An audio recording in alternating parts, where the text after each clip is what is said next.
Here we go. It's coming.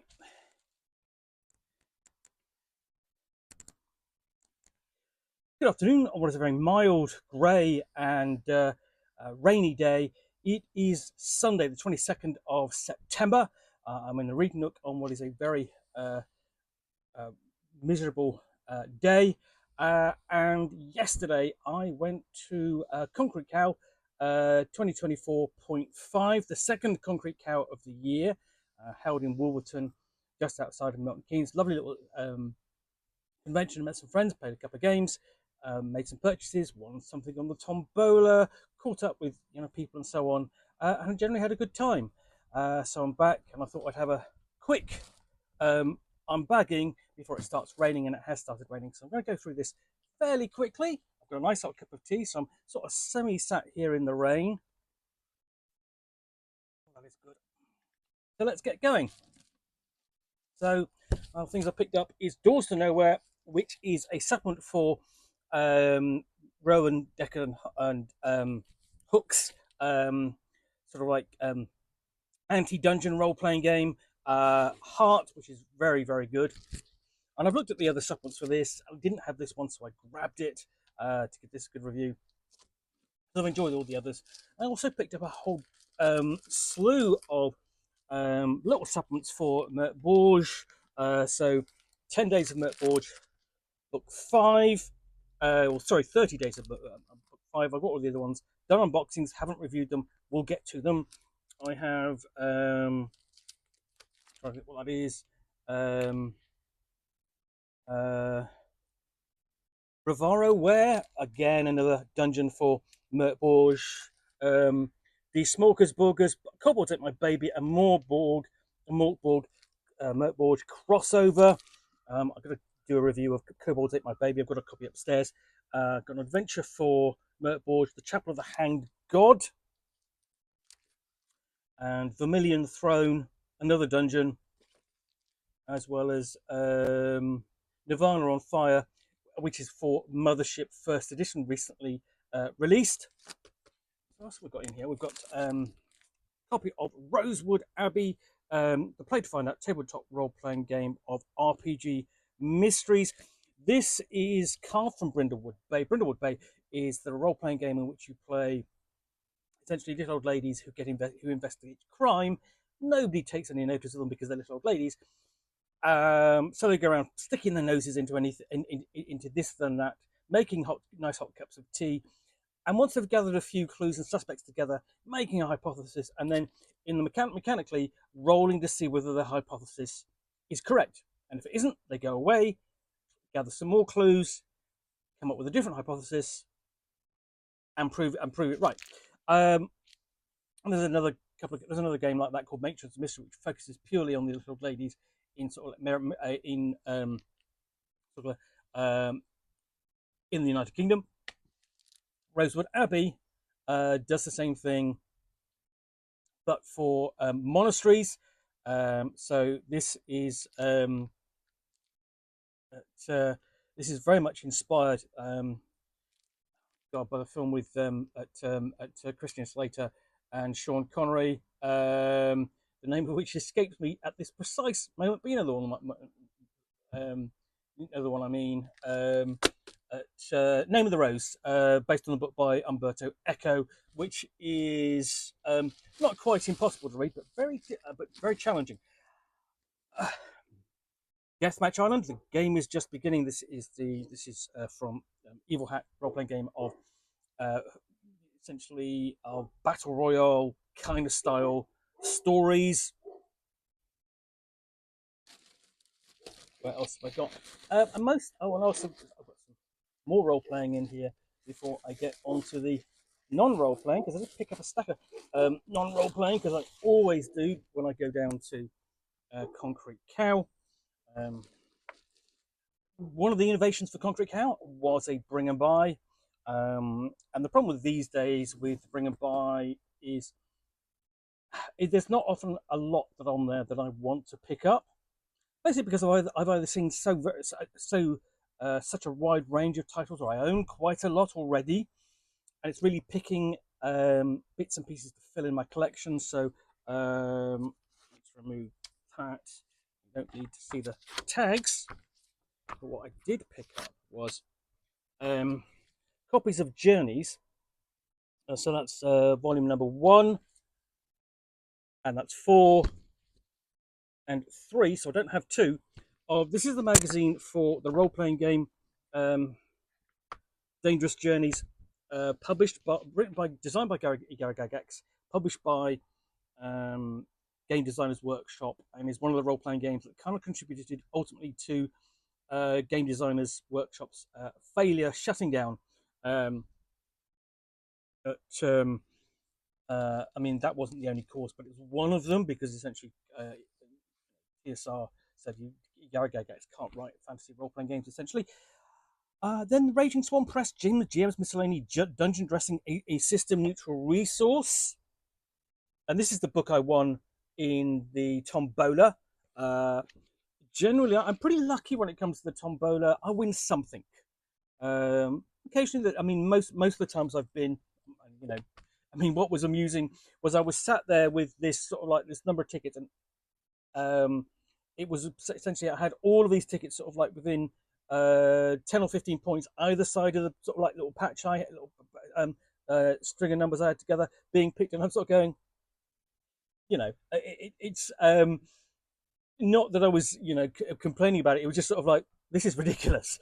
But that's by the by. So I did actually win that, and then of course there were a couple of nice other prizes, which included a copy of World War Cthulhu. Someone had kind of donated a copy of the Arkham Horror role-playing game new box set, which came out this year, and a really lovely set of 5 sets of polyhedral dice in a nice box, which was sort of like, there was a few of us who had our eye on that.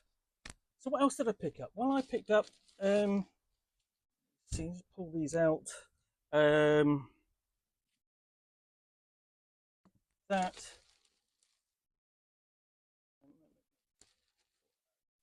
Where are we? Yeah. I picked up the American Empire books by.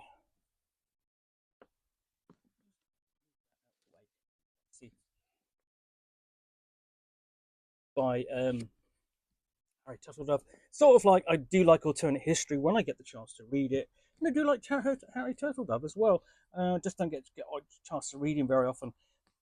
But the great thing about going down to Concrete Cow for me is the site is in a community centre which is attached to a supermarket, sort of like, you know, so you have,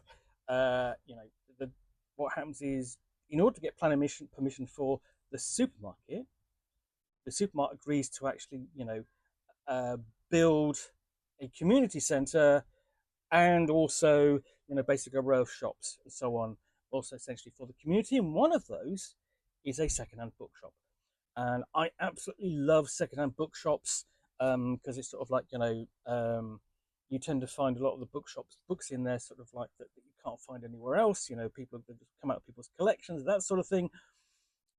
Always worth going in there, and the books are inexpensive, so I always come away with a bag full of books. Not a huge big bag, but a bag full of nevertheless. What else have I got? So I basically focus on 2 or 3 authors this time. So Isaac Asimov's Foundation's prequels and sequels to the core trilogy of the novels. Basically, I wanted to read those for a while. I can remember reading one of these. Basically, I think probably read those 2 in the past. I hadn't read that, and I actually really kind of enjoy the Foundation novels because they're quite slim. These are a bit more to them. And then what did I pick up? Something else? Is that it? Appears to be. Yeah, and I pick up a couple of Larry Niven anthologies, or essentially novels set in known space, because I enjoyed reading the Ringworld as part of our book club. So all of these are going to go into the book pile to read, the role-playing stuff into to be reviewed. There'll probably be unboxings of some of this in due course. Um, it's going to keep you busy. But if you get the chance to visit Concrete Cow, typically takes place sort of middle of March and middle of September, twice a year in these essentially Wolverton, which is a constituent town of Milton Keynes. So relatively easy to get access to from, say, London or Birmingham and so on, or sort of, and those surrounding areas. It's worth travelling down to. The big trader for the UK, essentially retailer, Leisure Games, is always there and has a good selection of books to buy, as you can see from some of the ones that I picked up. There was one other book which I did think about buying, but somebody got there before me, and I'll have to try and remember what that was. I think it was Glitch by Jenna Moran. That looked interesting, but somebody grabbed it. Yeah. And the great thing is, sort of like, you can also stay as long. Basically, the Concrete Cow is really only a 1 day affair with games in the morning, afternoon, and evening. Reasonable amount of choice. Nicely handled sign up method, which is sort of semi random. You get a ticket, and the last number of ticket indicates when you sign up, and the order essentially is done in randomly and then reversed in the afternoon. So that essentially, if you're early in the morning, you're later on in the run up in the afternoon. So it's fair to everyone. It's a system that we've used also for Spaghetti Junction as well. And if people complain at it being unfair, I've always turned around and said, well, you may think it's unfair, but then it's unfair to everyone, so it's fair to everyone. And it's a system that I like. But anyway, lots of things to look at and review in due course over the course of the next few months. Most of these will be appearing in my other OSR kind of slot. And what essentially what I'm going to be doing with these are tend towards sort of like the in addition to the main big reviews I do each week, but giving focus to publishers who don't always get focus, or books that kind of get a bit lost in, but do come out, and I do want to talk about them, highlight them, and so on. Anyway, I do hope that you enjoyed this unboxing in the Nook. If you did, then please do click on the like button down below. And of course, if you've got any comments or feedback, I do appreciate you taking the time to post those. And lastly, if you want to be alerted to get more unboxings in the Nook, where you will see me out here typically, I say unbaggings in the Nook, you're going to have to wait until I'm at a convention.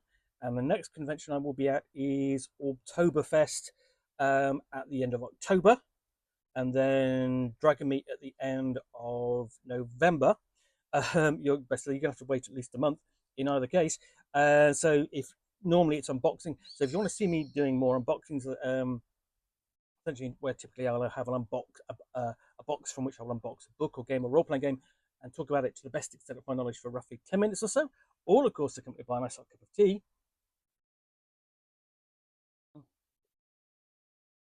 then please do click on the subscribe button down below. Thanks again for watching another unboxing in the Nook. Thanks again to the organisers of Concrete Cow for running another enjoyable convention. Lovely to see everyone. I will be back again soon with another unboxing in the Nook. Bye for now.